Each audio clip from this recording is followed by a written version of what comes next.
Office में खूनी खेल, प्यार, तकरार और फिर हत्या। यह पूरी घटना ने इलाके को झंझोर कर रख दिया है। इस खबर में हम आपको पूरी घटना बताएंगे। नमस्कार, आप देख रहे हैं न्यूज़ पीआर और मैं हूं आपके साथ ऋतु।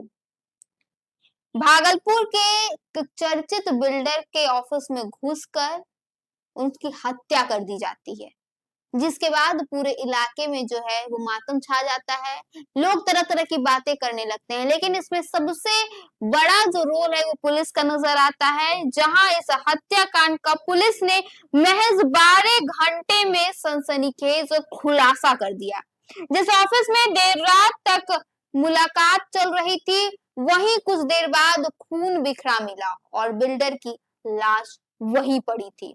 अब पुलिस का दावा है कि इस हत्या के पीछे अवैध संबंध और आपसी विवाद की कहानी छिपी हुई थी।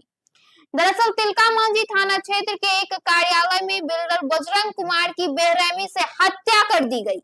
इस सनसनीखेज वारदात ने पूरे शहर को हिलाकर रख दिया, लेकिन पुलिस ने तेजी से कार्रवाई करते हुए महज 12 घंटों के भीतर इस हत्याकांड की गुत्थी सुलझा ली। वरीय पुलिस अधीक्षक प्रमोद कुमार यादव ने बताया कि बजरंग कुमार का पिरपैती की रहने वाली सीमा कुमारी के साथ अवैध संबंध था। घटना वाली रात भी सीमा उसके कार्यालय में मौजूद थी। पूछताछ में सीमा ने बताया कि दोनों के बीच शारीरिक संबंध बने, लेकिन इसके बाद किसी बात को लेकर विवाद हो गया। पुलिस के अनुसार विवाद के बाद बजरंग नशे की हालत में सो गया। इसी का फायदा उठाकर सीमा ने कार्यालय में रखा धारदार दबिया उठाया और उसके गले पर ताबड़तोड़ वार कर दिया। इसके बाद उसने शरीर के अन्य हिस्सों पर भी कई वार किए, जिससे मौके पर ही उसकी मौत हो गई। वारदात को अंजाम देने के बाद आरोपी वहां से निकल गई। हालांकि पुलिस ने तकनीकी साक्ष्यों, वैज्ञानिक जांच और पूछताछ के आधार पर कुछ ही घंटों में पूरे मामले का खुलासा करते हुए सीमा कुमारी को गिरफ्तार कर लिया। पुलिस ने उसके कब्जे से हत्या में इस्तेमाल किया गया दबिया और मामले से जुड़े अन्य महत्वपूर्ण सामान भी बरामद कर लिए गए। फिलहाल पुलिस आरोपी से आगे की पूछताछ कर रही है और मामले में विधि संपन्न कार्रवाई की जा रही है। आप सुनिए अब इस पर क्या कुछ एसएसपी वहां के कहते हुए नजर आ रहे हैं। प्रेस कॉन्फ्रेंस आप लोगों को ज्ञात है कि कल तिलकामांझी थाना अंतर्गत एक हत्या की घटना घटी थी। जो जिनकी हत्या हुई थी उनका नाम बजरंग कुमार, पिता धनेश्वर प्रसाद सिंह, नीलकंठ नगर के रहने वाले थे। और सुबह सुबह एक सूचना प्राप्त हुई थी कि उनकी पत्नी के द्वारा कि उनके पति रात में खाना खा के अक्सर ऑफिस जाते हैं और ऑफिस में गए, लेकिन जो है सुबह वो फ़ोन कर रहे हैं तो उनका फ़ोन पिक नहीं हो रहा है। तो उसकी आदत में तुरंत वहाँ से फिर थाना से हमारी जो टीम थी थानाध्यक्ष और ये जाके उसके जो ऊपर कार्यालय था, कार्यालय में जब देखते हैं तो बाहर से ताला लगा था, लेकिन ये लोग खिड़की वगैरह से देखने का प्रयास करते हैं तो कुछ आशंका होती है। तो जब ताला तोड़ा जाता है तो ताला तोड़ने के क्रम में जब अंदर जाते हैं तो देखते हैं कि जो मृतक हैं ये बजरंग कुमार, इनकी डेड बॉडी वहाँ पे घायल अवस्था में अंदर पड़ी हुई है।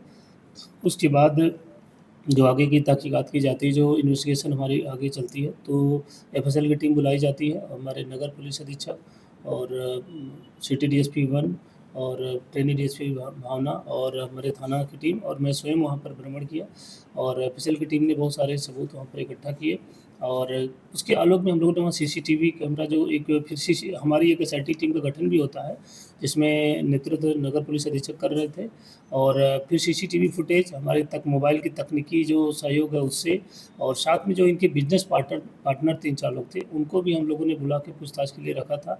और उन्होंने जो सूचना दी उसी के आलोक में जो हमें देर शाम को टेक्निकल कुछ एविडेंस मिले और सीसीटीवी मिला, तो उसमें एक हेलमेट पहना हुआ लड़का या लड़की ये स्पष्ट नहीं हो पा रहा था, लेकिन पतले शरीर का था और हेलमेट पहना हुआ और कुछ झोला लेकर निकलता हुआ देखा जाता है। तो फिर हम लोग जब उसको तकनीकी रूप से पूछताछ करते हैं और जो मोबाइल की लोकेशन वगैरह के आधार पे, तो हम लोगों को पहला जो ये एक अभियुक्त थी जो अभी पकड़ी गई है, तो उसका नाम आता है सीमा कुमारी का। तो सीमा कुमारी का जो हम लोगों ने आगे जब ये टेक्निकल एविडेंस से पीछा किया तो पता चला कि सुबह यहाँ से निकलने के बाद ये पथरगामा होते हुए, गोड्डा होते हुए और फिर वापस पीरपैंती का इसका लोकेशन दिखाता है।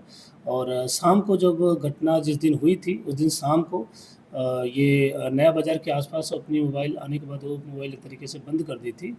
तो जब हम लोगों ने इसको देर रात में इसको डिटेक्ट कर लिया था और डिटेक्ट करने के बाद उसकी गिरफ्तारी के लिए तिरुपति में छापामारी किया। इसकी गिरफ्तारी हुई और साथ में इस अभियुक्ता के पास से जो भी वहाँ से दबिया जो यूज़ की गई थी मारने में, उसको बरामद किया गया। जो खून से लगा कपड़ा था, उसको बरामद किया गया। जो झोला सीसीटीवी कैमरा में ले जाती हुई देखी गई थी, वह झोला भी खून से लगा हुआ था और उसको वो भी बरामद हुआ। एक ब्लू रंग का जो बैग था, उसमें भी खून लगा था, वह भी बरामद हो गया, जो सीसीटीवी में पूरा देखा जा रहा था। तो इस तरीके से इस और साथ में एक झोले में वो जो उसका डॉक्यूमेंट्स बहुत सारे थे, पेपर्स वगैरह, प्रॉपर्टी वगैरह से रिलेटेड थे, तो वो सारे पेपर भी लेके चली गई थी।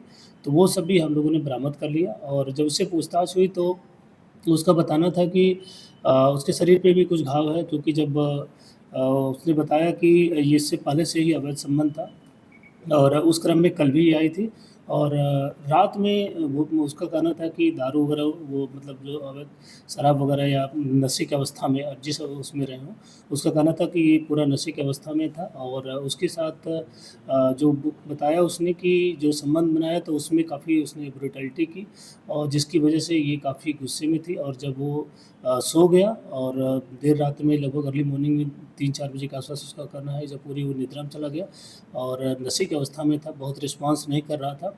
उसके बाद वो गुस्से से उठी और दबिया वहाँ पे क्योंकि मशीन वगैरह थी वो रखी थी, उसको उठाकर उसके गले पे, हाथ पे और चेहरे पे उसने वार किया और काफ़ी स्ट्रगल भी हुआ। वो उस अवस्था में भी इससे दोनों से काफ़ी छीना-झपटी हुई क्योंकि जो अभियुक्ता है इसके शरीर पे भी कई जगह जख्म के निशान हैं और उसका हम लोग मेडिकल भी कराएँगे। तो इस तरीके से ये अभियुक्ता जो थी इसको हम लोगों ने लगभग 12 घंटे के अंदर ही डिटेक्ट करके जो है इसको देर रात में गिरफ्तारी भी कर लिया और इसने अपना गुनाह स्वीकार भी कर लिया कि इसने जो है अवैध संबंध और फिर उसके बाद जो भी उसकी जो है मतलब आपस में इस अवैध संबंध से उपजा हुआ विवाद था, इसी के आलोक में इसने हत्या की। अभी तक हम लोगों ने अन्य भी पूछताछ की किसी विषय पे कि किसी का हाथ हो, तो इसमें कोई भी साक्ष्य नहीं मिला। उसने पूर्णतः स्वीकार भी किया कि ये और इसमें किसी का मामला ही नहीं है, इसका व्यक्तिगत रूप से मामला था। ये संबंध इसका पहले से ही वो जो मृतक है उनके साथ चल रहा था। तो इसमें हम लोगों ने जो भी बरामदगी की सारा जो हत्या में प्रयुक्त वगैरह सामान थे वो सब बरामद हो गए हैं और हम लोग फिर भी अन्य बिंदुओं पे भी अगर कुछ लगेगा अनुसंधान में आएगा तो उसका हम लोग जाँच करेंगे।